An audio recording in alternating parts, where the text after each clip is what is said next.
Hello everyone, Ben here, and welcome back to our 2020 look or pre-2020 election stuff. I kind of want to talk about something. It looks as if Kamala Harris from California is decidedly making a run, as if the Kavanaugh hearing wasn't enough to confirm her and Cory Booker as running.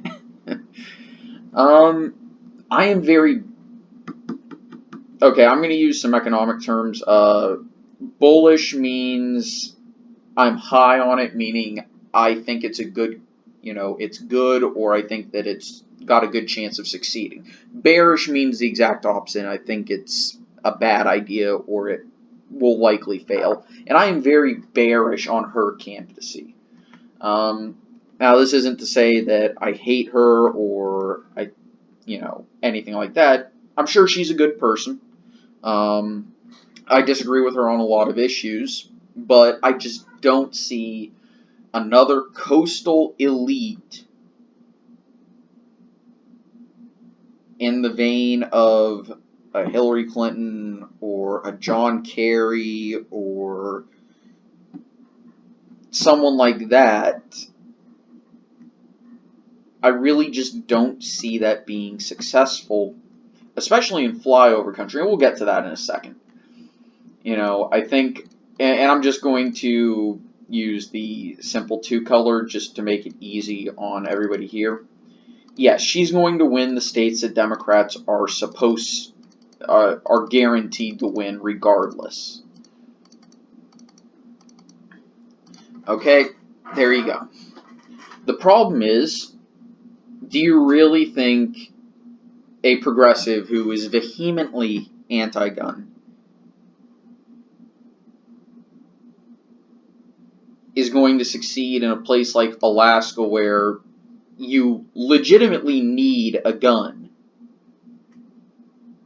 even if you're in, say, Anchorage?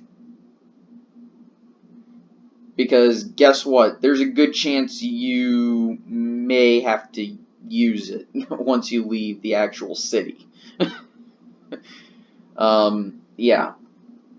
Like, seriously, I don't think she'd win there. Now, that isn't to say she can't. The thing is, Alaska is fairly socially conservative. It's Alaska. It's extremely rural. Somehow it's not the least populated state, but it is the least densely populated state. Do you think a progressive can win in Texas? Well, if Ted Cruz can beat a progressive in Texas by a healthy margin, I'm going to say no. Kamala Harris can't win Texas. That's a non-starter. Especially against a president who is above water in his approval ratings in that state. I don't see it happening. So let's go ahead and take all these states off the map for that, pretty much the exact same reason. Do you think a coastal elite who has no marketability in the South other than to the African American community is going to be able to win southern states, especially independents, of which there are very few of them? Do you think a progressive can do that? If you answered yes, well, I'm just going to remind you that Stacey Abrams is likely going to lose in Georgia. And she fits the exact same mold as Kamala Harris, other than the fact that she's a Southerner from Georgia, which is making her automatically competitive, but that's beside the point.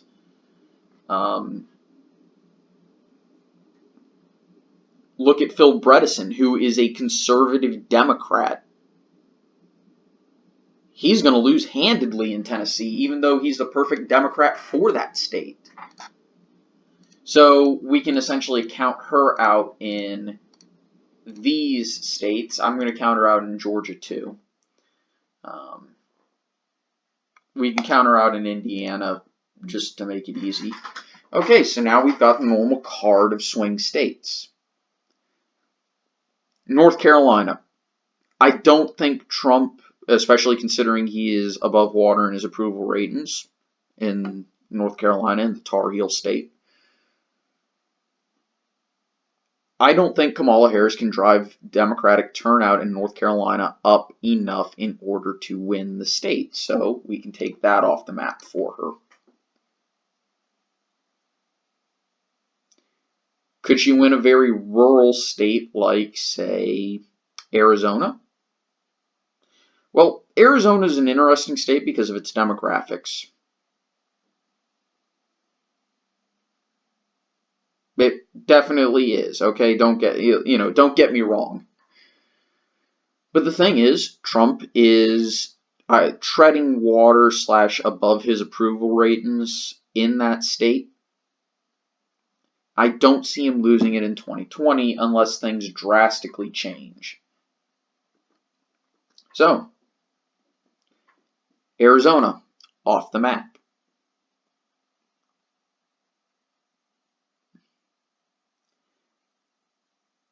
Why don't we look at, say, let's look at another state. Let's go to Ohio, where Trump won by 9 points in 2016. Kamala Harris, more popular than Clinton. Yes, it will probably be closer, but Ohio tends to lean red anyway. So, and with Trump above above water in Ohio, I don't see him losing the state. Again, unless something drastic happens. Okay. Iowa.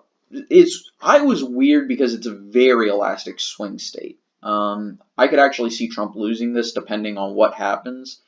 But I think as the campaign goes up, I think he's going to paint himself as more relatable to Iowa than Kamala Harris is. Iowa, very rural state. Trump appeals to rural populations. I don't know why, but he does. And he's going to say, what does someone from San Francisco know about stepping out of your house and seeing a cornfield? What does Kamala Harris know about you? Correct answer is nothing. So I'm not going to take it off the map completely. I'm going to go ahead and actually put these over here, simply because of how elastic it is, but states where Trump should be favored in, that just off the bat. Let's go to Nevada. Nevada's a lot closer to California, has a much more diverse population than some of these other flyover states. God damn it, I fucking hate these ads. Sorry about the language, by the way, but Nevada. Very hard state to pull. I'm exiting out of these ads for a damn reason.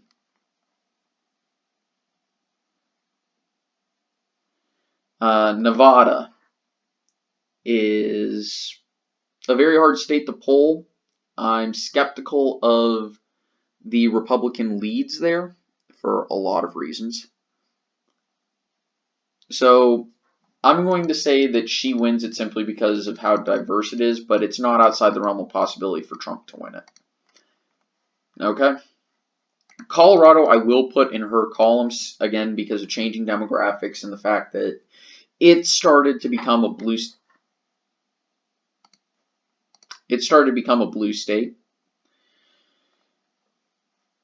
Let's move on to New Hampshire. And say this is a live free or die state.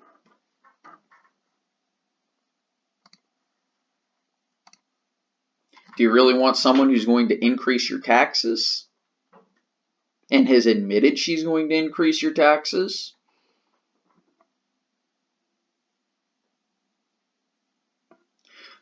Now, obviously slightly different, but the point remains. I'm going to lean this actually towards Kamala Harris because New Hampshire is not a fan of Trump. Okay, should be obvious. Let's go to Maine, where I'm actually going to split it. I'm going to lean the statewide vote to Harris, but the districts are fairly obvious in their tilt. Okay, I don't think Trump loses his appeal in rural Maine.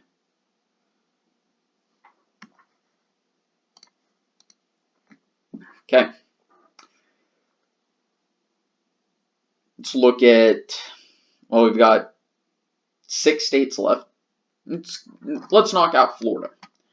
Florida tends to vote for the incumbent, regardless of party. I think Trump holds on to the state simply because of that fact. Again, and he is above water from what I can tell in terms of his approval rate in there, or at least treading water, meaning, you know, it's about even. So we're going to go ahead and say that that should be narrowly favoring Trump. The next state we're going to look at is Virginia. I think Old Dominion would go to Harris. She seems to be a less... well, I don't know. That's weird. I still think Sanders would lose Virginia. I think Harris occupies a similar space, but I think that I don't want to act like I'm putting diversity into this, because, you know, and factoring in the racial background of a candidate, because I personally don't take that into account when I make my decisions, because I think this is I think it's absolutely stupid.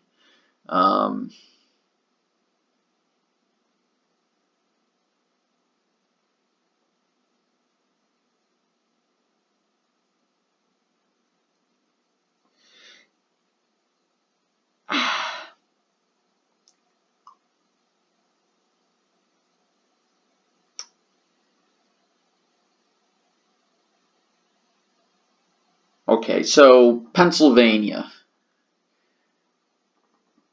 is a Pennsylvania is a hard state to figure out right now. It's very much in the middle on just about everything.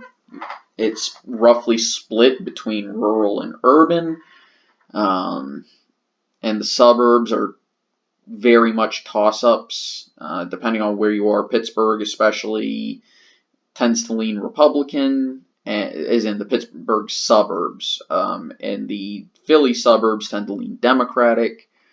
But it is flyover country, and Trump will probably say, I gave you the tariffs that you voted me in on. I gave you, I gave you a Supreme Court nominee that you voted for me to put in. I actually gave you 2 Supreme Court justices that you wanted. I'm going to go ahead and say, running based off of his record, he can do this, because he can point to his record and say, I promised this, I gave you this. I promised this, I gave you this. And he can do that. And for that same reason, I think he stands a good chance at Wisconsin too. I'm going to put the hold on Wisconsin being a new leans red state. But I do think it is a leaning red swing state.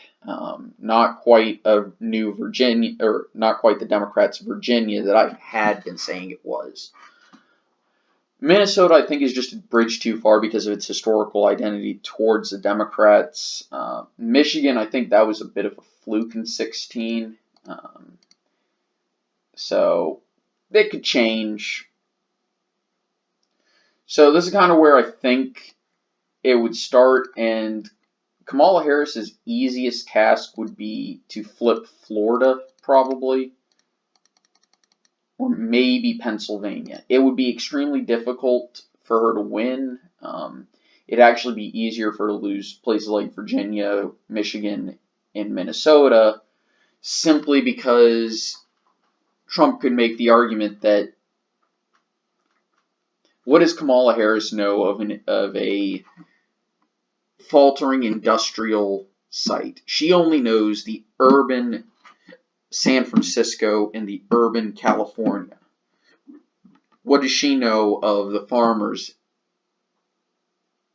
in Detroit, in Milwaukee, not the farmers in those states, but what does she know of the industries of Detroit, of Cleveland, of Cincinnati, of Pittsburgh, of Erie, of Milwaukee, of Duluth, and Minneapolis? What does she know of the farms and rural centers in the rural hearts of these states?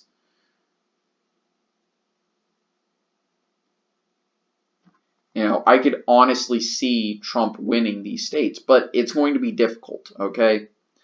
So for now, this is kind of my baseline. Any state that I've got highlighted or light of a lighter shade, I can see going the other way in normal scenarios. If things get weird, I can see a lot of things happening, but it just depends on what shifted. Anyway, I want to thank everyone for watching. Hope y'all enjoyed. I'll see you guys next time. Take it easy. Bye.